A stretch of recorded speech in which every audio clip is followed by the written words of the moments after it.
আচ্ছা, এটা হচ্ছে কি ক্যালকুলেশন হ্যাক্সের একটা ভিডিও। তো তোমাকে আমি এই ভিডিওতে শেখানোর চেষ্টা করব তুমি কিভাবে ক্যালকুলেটর ছাড়া রুট যুক্ত যে রাশিগুলো আছে ওই রাশির ক্যালকুলেশনগুলো তুমি কি করতে পারো, কমপ্লিট করতে পারো। ঠিক আছে, তো এর আগে তুমি ক্যালকুলেশন হ্যাক্সের একটা ভিডিও দেখছো, ওই ভিডিওতে আমি মেইনলি টোটাল 4 থেকে 5টা টপিক নিয়ে আলোচনা করছিলাম এবং ওখানে কিছু ক্যালকুলেশন দেখাইছিলাম।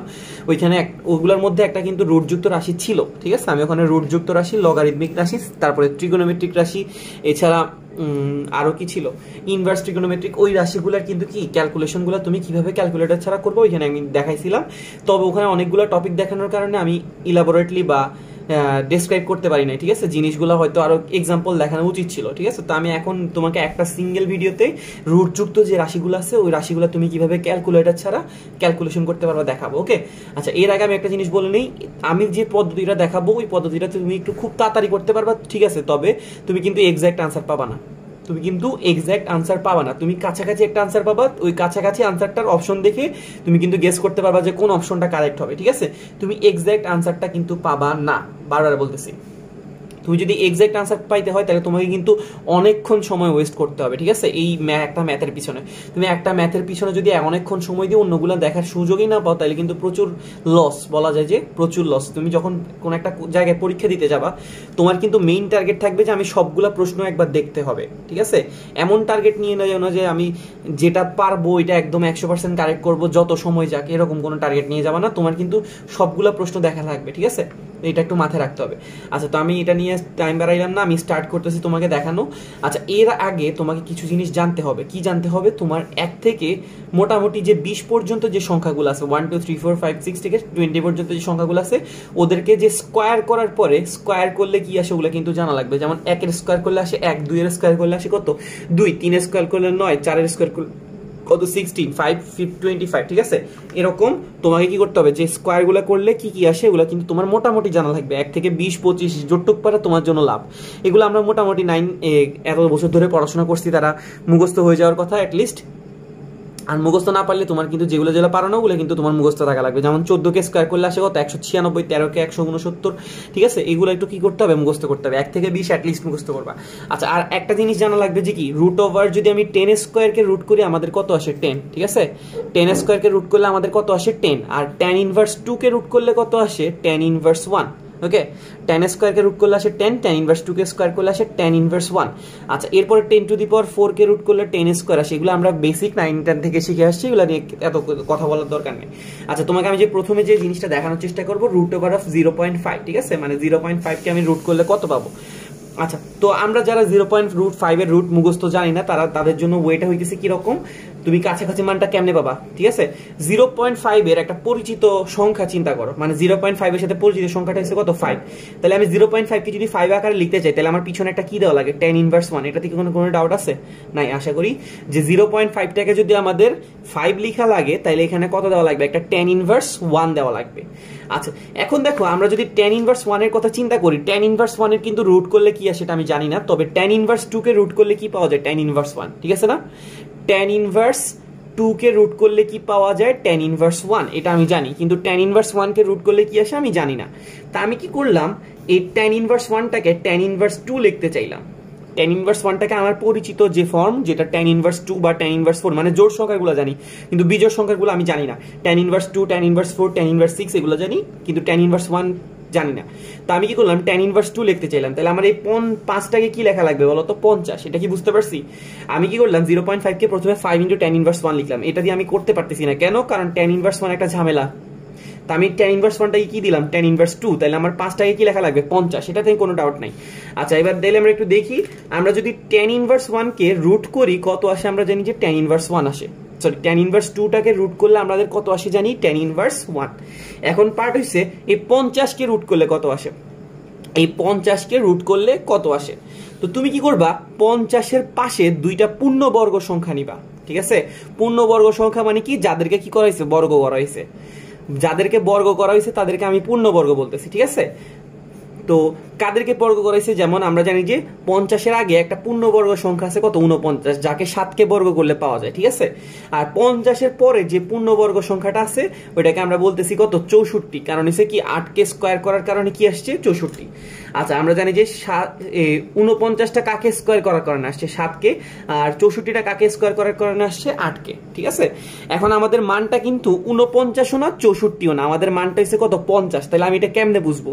তুমি দেখো আমাদের যে মানটা 50, এটা কিন্তু কার কাছাকাছি, 49-এর একদম কাছাকাছি। এটা কিন্তু কি 49-এর একদম কাছাকাছি। তাহলে আমাদের আনসার যেটা হবে, এই আনসারটা কিন্তু কার কাছাকাছি হবে, 7-এর একদম কাছাকাছি হবে। ব্যাপারটা কি বুঝতে পারছি? আমাদের যে 50 মানটা আছে, এই মানটা 49 আর 64-র মাঝামাঝি। মাঝামাঝি মানে কি, ভিতরে। তো ভিতরে হইলে আমাদের আনসারটা অবশ্যই, যেহেতু আমি রুট করতেছি, 50-এর রুটটা আমি জানি না, কিন্তু আমি তো 49-এর রুট করলে কত আসে জানি 7, 64কে রুট করলে কত আসে জানি 8। তাহলে আমাদের আনসারটা অবশ্যই 7 আর 8-এর মাঝামাঝি হবে, এটা নিয়ে কোনো ডাউট নাই, ঠিক আছে। 7 আর 8-এর মাঝামাঝি হবে। এখন আনসারটা কত হবে এটা আমি বোঝার জন্য কি ইউজ করতে পারি, আমি দেখতেছি আমাদের 49-এর মানে যে সংখ্যাটা আছে 50, এটা কিন্তু একদম 49-এর কাছে। তাহলে আমাদের আনসারটা কার কাছাকাছি হবে, 7-এর কাছাকাছি। আমি বলতে পারো 7.1 বলতে পারি বা 7.01 বলতে পারি, কোনো সমস্যা নেই, তুমি যাই বলো কোনো সমস্যা নেই, কারণ আমি বলছি একবার যে এক্সাক্ট ভ্যালু আমি কখনোই পাবো না, ঠিক আছে। তাহলে আমাদের এখানে কত দাঁড়াইতেছে, 7.1 ধরলাম, আর ইন্টু কত, tan ইনভার্স 1। তাহলে tan ইনভার্স 1টাকে তুমি যদি এই পাশে নিয়ে আসতে চাও, মানে এটাকে যদি tan ইনভার্স 1টা না রাখতে চাও, তাহলে এখানে কত দেওয়া লাগবে, 0.71। তার মানে 0.5কে যদি আমরা রুট করি কত পাইতেছি, 0.71। তোমাকে আমি এটা একটু দেখানোর চেষ্টা করি। তুমি যদি কি করো, 0.5কে রুট করো, তাহলে কত আসতেছে, 0.707, যেটাকে আমরা 0.71 বলতে পারি। দেখো আমি কিন্তু কাছাকাছি একটা আনসার আনতে পারছি, বুঝতে পারছো ব্যাপারটা? তুমি কি করতে পারো, এইভাবে যে কোনো জিনিস যত বড় হোক যত ছোট হোক তুমি কি করতে পারবা, রুট করতে পারবা। আচ্ছা, আমি তোমাকে আরো এক্সাম্পল দেখাইলে আরো ক্লিয়ার হবা। এখানে আমরা এখানে রাখছি কত, 1.7, ঠিক আছে। কত রাখছি, 1.7। আচ্ছা, আমি 1.7 এর রুট করলে কত আসে জানি না। আমি 1.7টাকে যদি আমি 17 লিখি, তাহলে আমার এখানে কত দেওয়া লাগবে বলতো, tan ইনভার্স 1, তাই না? আমি যদি 1.7টাকে 17 লিখতে যাই, তাহলে আমার এখানে কত দেওয়া লাগবে, পরিচিত আর কি, মানে 1.7 একটু ঝামেলা কর। তো আমি এটাকে যদি 17 লিখতে যাই, তাহলে এখানে কত দেওয়া লাগবে, tan ইনভার্স 1। আচ্ছা, তো tan ইনভার্স 1 এর তো রুট নাই, একটা ঝামেলা, তাই আমি tan ইনভার্স 2 করে দিলাম। তাহলে এখানে 17 এর জায়গায় কত দেওয়া লাগবে, 170। এটা নিয়ে কোনো ডাউট আছে? আশা করি কোনো ডাউট নেই। এবার হচ্ছে tan ইনভার্স 1, 2 কে যদি রুট করি আমরা জানি যে কি পাবো, tan ইনভার্স 1। এখন প্রশ্ন হচ্ছে 170 কাকে রুট করলে পাবো, ঠিক আছে। 170 কে রুট করলে কি পাবো? তা আমরা 170 এর ডানে মানে কম, 170 এর চেয়ে একটু কম একটা পূর্ণবর্গ সংখ্যা চিন্তা করবো। জানি যে 169, তোমাকে তো আমি বলছি 1 থেকে 20 পর্যন্ত পূর্ণবর্গ সংখ্যাগুলো পড়তে, ঠিক আছে। আচ্ছা, পরের পূর্ণবর্গ সংখ্যাটা হচ্ছে 196। এখন বলো তো, কাকে স্কোয়ার করলে 169 আসে, 13কে স্কোয়ার করলে 169 আসে, কাকে স্কোয়ার করলে 196 আসে, 14কে স্কোয়ার করলে 196 আসে, ঠিক আছে। তার মানে আমাদের মানে রুট ওভার 169 কত, 13, রুট ওভার 196 কত, 14। এখন আমাদের তো রুট ওভার কত লাগবে, 170। তার মানে আনসারটা 13 থেকে 14-র কাছাকাছি ভিতরে থাকবে, ঠিক আছে। 13 থেকে 14-র ভিতরে থাকবে, এটা আমি শিওর। তা আমি দেখতেছি আমাদের যে সংখ্যা 170, এটা কার কাছাকাছি, এই 169 এর কাছাকাছি। তার মানে একদম কাছাকাছি বলা যায়, একদম কাছাকাছি। তাহলে আমাদের আনসারটা কার কাছাকাছি হবে, 13-র কাছাকাছি। 13-র কাছাকাছি আমি বলতে পারি একটা পয়েন্ট কত, 13.1। তাহলে আমি এখানে লিখতে পারি 13.1 ইন্টু tan ইনভার্স কত, 1। বুঝতে পারছি? তার মানে 170কে রুট করলে আমরা পাইছি 13.1, আর tan ইনভার্স 2 কে রুট করলে কত পাইছি, tan ইনভার্স 1। এবার যদি আমি এটার সাথে এটাকে গুণ করি, তাহলে 13.1 এর সাথে যদি tan ইনভার্স 1 কে গুণ করি, তাহলে এটা কত হয়ে যাবে, 1.31, ঠিক আছে। তাহলে আমাদের 1.7 কে রুট করলে কত পাওয়া যাবে, 1.31 এর কাছাকাছি একটা সংখ্যা, ঠিক আছে। তুমি যদি ক্যালকুলেটর দিয়ে চেক করতে চাও, রুট ওভার 1.7 দাও, তাহলে কত আসতেছে, 1.303, যেটাকে আমরা 1.31 লিখছি, কোনো সমস্যা নেই। বুঝতে পারছো? তুমি এরকম যত ছোট হোক যত বড় হোক, আচ্ছা আমরা একটা বড় মান দিয়ে চেষ্টা করে দেখি। রুট ওভার কত আছে, রুট ওভার 1300, ঠিক আছে। আমরা 1300 রুটটা একটু করে দেখার চেষ্টা করব। আচ্ছা, 1300কে যখন আমি রুট করতে গেলাম, এটা একটা বড় সংখ্যা, তাই আমি 1300টাকে 13 লিখলাম। মানে আমাদের পরিচিত যে সংখ্যাগুলো আছে 1 থেকে 20-এর মধ্যে, ওই রকমগুলোর মধ্যে আমরা লিখে ফেলবো। আচ্ছা, 1300কে আমি 13 লিখলাম, আর এখানে পিছনে কত দেওয়া যায়, 10 স্কোয়ার, ঠিক আছে। 1300 ইন্টু কত দেওয়া লাগবে, 10 স্কোয়ার। এখন যদি আমরা 10 স্কোয়ারকে রুট করতে যাই, তাহলে কত পাবো, 10। এটা নিয়ে কোনো ডাউট নাই, 10 স্কোয়ারকে রুট করলে কত পাবো, 10। এখন 13 নিয়ে একটু ঝামেলা হইতেছে, 13কে রুট করলে কি পাওয়া যাবে, 13-র আগে একটা সংখ্যা চিন্তা করবো 9, 13-র পরের সংখ্যাটা কত হবে, পূর্ণবর্গ 16। এটা তো আমাদের মোটামুটি মুখস্থ হয়ে থাকার কথা। 13-র আগের পূর্ণবর্গ সংখ্যাটা হচ্ছে 9, আর পরের পূর্ণবর্গ সংখ্যাটা হচ্ছে কত, 16। তো আমরা এবার এগুলো একটু রুট চিন্তা করবো। 9কে রুট করলে কত পাওয়া যায়, 3, 16কে রুট করলে কত পাওয়া যায়, 4। তার মানে আমাদের 13-র যে রুটটা হবে, এই রুটটা অবশ্যই 3 থেকে 4-এর ভিতরে হবে, ঠিক আছে। এখন এবার একটু চিন্তা করো, 13 সংখ্যাটা কিন্তু 9 আর 16-র মাঝামাঝি বলা যায়। এক প্রকার মাঝামাঝি বলা যায় না, 9 আর 16 মাঝামাঝি বলা যায়, তবে একটু 16 কাছাকাছি। ঠিক আছে, আমি কি বলতে পারি 13 সংখ্যাটা 9 আর 16 মাঝামাঝি, তবে একটু 16 থেকে বেশি কাছে। এটা দেখলেই তো বোঝাচ্ছে 9 আর 13 ডিফারেন্স কত 4, 13 আর 16 ডিফারেন্স কত 3। তাহলে এটা মাঝামাঝি হইলেও একটু কার কাছে, 16 কাছে। তাহলে আমাদের যে আনসারটা, এই আনসারটা কিন্তু 3 আর 4 এর মাঝামাঝি হবে, তবে একটু 4 এর কাছে হবে। 3 আর 4 এর মাঝামাঝি সংখ্যাটা কত 3.5। তো আমি যেহেতু জানি যে এটা একটু 4 এর কাছাকাছি হবে, তাহলে আমি 3.5 না দিয়ে কত দিয়ে দিলাম 3.6। তাহলে আমাদের এই মানটা আরো অ্যাকুরেট হয়ে গেছে। তাহলে আমরা এখানে কি বলতে পারি 13 কে রুট করলে কত পাওয়া যাবে 3.6। জিনিসটা আমি তোমাকে আবার বলি, 13 আগের পূর্ণবর্গ আছে 9, পরের পূর্ণবর্গ আছে 16। 9 কে রুট করলে 3, 16 কে রুট করলে 4, তাহলে 13 কে রুট করলে কত আসবে? তো 13 হইছে কি 9 আর 16 মাঝামাঝি, তবে মানে মাঝখান বরাবর, তবে এটা একটু কার কাছাকাছি 16 কাছাকাছি। তাহলে আমাদের আনসারটা 3 আর 4 এর মাঝামাঝি, তবে কার কাছাকাছি 4 এর কাছাকাছি। 3 আর 4 এর মাঝামাঝি আছে কত 3.5, তাহলে 4 এর কাছাকাছি যদি চিন্তা করি তাহলে এটা কত হবে 3.6। তাহলে আমাদের আনসারটা দাঁড়াইতেছে 3.6 × 10, যেটাকে আমরা কত বলতে পারি 360 বলতে পারি। সরি, 3.6 এর সাথে যদি 10 গুণ করি কত হয়ে যাবে 36। তার মানে আমাদের আনসারটা 36 এর কাছাকাছি কিছু একটা হবে। তাহলে আমরা এটা চেক করে দেখি, 1300 কে রুট করলে কত আসে, 1300 কে রুট করলে কত আসতেছে 36.05। মানে এক্স্যাক্টলি না হইলেও কিন্তু কি কাছাকাছি আমি একটা ভ্যালু পাই যাব। ঠিক আছে, তো আশা করি বুঝতে পারছি। আমরা আরেকটা দেখি, এখানে কি দেওয়া আছে 9300, ঠিক আছে, বা 9300। আমরা 9300 যদি রুটটা জানতে চাই, 9300 সেম কাজ আমি কি করব 93 চিন্তা করলাম, ওকে, আর ইনটু কত চিন্তা করব 10 স্কয়ার। ঠিক আছে, এখানে যে 00 ছিল মানে 100 ছিল, ওই 100টাকে আমি কি চিন্তা করতেছি 10 স্কয়ার, আর সামনে কত আছে 93। আচ্ছা, এখন 93 10 স্কয়ারকে রুট করলে 10 আসবে, এটা নিয়ে কোনো ডাউট নাই। 93 কে রুট করলে কি পাবো এটা আমি একটু চিন্তা করতেছি। তো 93 এর আগের পূর্ণবর্গ সংখ্যাটা কত ছিল বলতো 81, পরের পূর্ণবর্গ সংখ্যাটা কত ছিল 100। ঠিক আছে, 93 এর আগের পূর্ণবর্গ সংখ্যাটা কত ছিল 81, আর পরেরটা কত ছিল 100। তাহলে এখন আমরা চেক করে দেখব 81 কে রুট করলে কত পাওয়া যায় 9, আর 100 কে রুট করলে কত পাওয়া যায় 10। তার মানে আমাদের আনসারটা অবশ্যই 9 আর 10 এর মাঝামাঝি হবে। ঠিক আছে, এখন কার কাছাকাছি হবে, 9 এর কাছাকাছি না 10 এর কাছাকাছি, এটা তো আমাদের বোঝা লাগবে।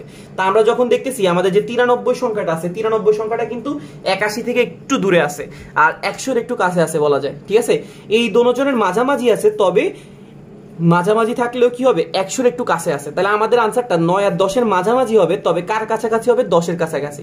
তো 9 আর 10 এর মাঝামাঝি সংখ্যাটা ছিল 9.5। তো আমি যদি 10 এর কাছাকাছি চিন্তা করি তাহলে 9.6 চিন্তা করি, অথবা 9.7ও দিতে পারি, কোনো সমস্যা নেই। ঠিক আছে, এটা যেহেতু একটু বেশি 100 এর কাছাকাছি, আমরা 9.7 দিলে একটু অ্যাকুরেট পাবো। ঠিক আছে, তুমি 9.6 দিলেও কোনো সমস্যা নাই, কারণ আমরা এখানে বলছি ইজি ফুল অ্যাকুরেট আনসার পাবো না। ঠিক আছে, তাহলে আমাদের 9.7 কেন দিলাম, তার কারণ সেটা কি 100 একটু ভালো কাছাকাছি বা একটু বেশি কাছাকাছি। তাহলে আমাদের এই 93 কে যখন আমরা রুট করতেছি কখনো কত পাইতেছি 9.7 ইন্টু কত 10, তার মানে কত আসতেছে 97 এর কাছাকাছি কিছু একটা আসবে। আমরা একটু চেক করে দেখি। তাহলে আমরা যদি কাকে রুট করতেছিলাম 9300 কে যদি রুট করি কত আসতেছে দেখো 96.436, যেটা আমরা 97 গেস করে পাইছি। বুঝতে পারছি? তো তুমি এই ট্রিক ইউজ করলে যে কোনো কিছু ক্যালকুলেট করতে পারবা। ঠিক আছে, আচ্ছা ধরো আমি আরেকটা দিলাম 6.4 ইন্টু 10 ইনভার্স কত 7, 6.4 ইন্টু 10 ইনভার্স কত আছে 7। ঠিক আছে, তোমাকে আগেই বলে ফেলছি 10 ইনভার্স 10 এর যে পাওয়ারগুলো, ওই পাওয়ারগুলো জোর থাকলে আমাদের জন্য সুবিধা হয়। 10 এর পাওয়ারগুলো কত থাকলে সুবিধা হয় জোর। তো আমি 6.4টাকে 64 লিখলাম, তাহলে একটা 10 ইনভার্স 1 দেওয়া লাগবে নাকি লাগবে না? অবশ্যই।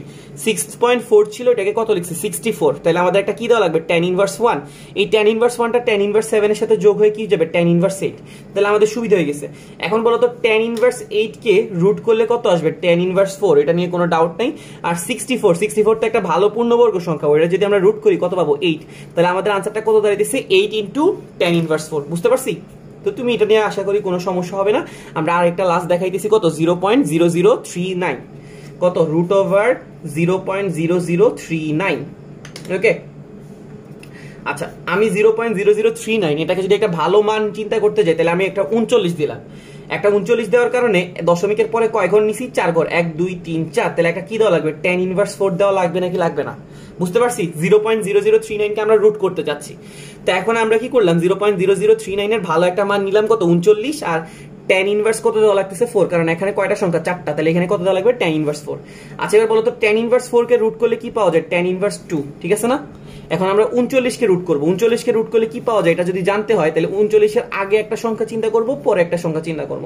39 এর আগে সংখ্যাটা হচ্ছে কত, পূর্ণবর্গ 36, আর পরের সংখ্যা কত 49। ওকে, এখন যদি আমরা একটু দেখি 36 কে রুট করলে কত পাওয়া যাবে 6, 49 কে রুট করলে কত পাওয়া যাবে 7। তার মানে যেহেতু 39, 36 আর 49 এর মাঝামাঝি, তাহলে আমাদের আনসারটা 6 আর 7 এর মাঝামাঝি হবে। তবে দেখো 39 কিন্তু 36 এর একটু কাছে অবস্থিত, তাই না? 39 কিন্তু কি 36 এর একটু কাছে আর 49 থেকে একটু বেশি দূরে, তাহলে আমাদের আনসারটা 6 আর 7 এর মাঝামাঝি হবে, তবে 6 এর একটু বেশি কাছে হবে। তো 6 এর একটু বেশি কাছে আমরা 6.3 দিতে পারি, বুঝতে পারছি? 6 আর 7 এর মাঝামাঝি, তবে 6 এর একটু বেশি কাছে, তো একটু বেশি কাছে আমরা 6.3 দিতে পারি, 6.2 দিতে পারি, কোনো সমস্যা নেই। তাহলে আমরা 39 কে রুট করলে কত পাইতেছি 6.3 অথবা 6.2, তো আমি 6.3 দিলাম ধরো, তাহলে এখানে আসছে কত 6.3 ইনটু tan ইনভার্স 2, বুঝতে পারছি? তাহলে দেখো আমাদের কিন্তু আনসারটা বের হয়ে গেছে। আচ্ছা, তো আশা করি আমরা বুঝতে পারছি। আমরা তোমাকে একটা প্র্যাকটিক্যাল ম্যাথ দেখাই, জিনিসটা সলভ করে দেবো, ঠিক আছে? কেমিস্ট্রি একটা ম্যাথ রাখছি, এই ম্যাথটা দিয়ে তোমাকে একটু সলভ করে দেখানোর চেষ্টা করবো। আচ্ছা, তোমার এখানে প্রশ্নে কি বলা আছে, 0.02 মোল পার লিটার মাত্রার অ্যাসিটিক অ্যাসিড 50% বিয়োজিত হইলে পিএইচ কত হবে, ঠিক আছে? আমার ম্যাথ নিয়ে মাথা ব্যথা না, আমি জাস্ট তোমাকে ক্যালকুলেশনটা দেখাবো। এখানে এখন পিএইচ বের করতে হলে আমরা জানি যে হাইড্রোজেন আয়নের ঘনমাত্রা জানতে হবে, আর হাইড্রোজেন আয়নের ঘনমাত্রা বের করার একটা ফর্মুলা কি ছিল, √Ka × C।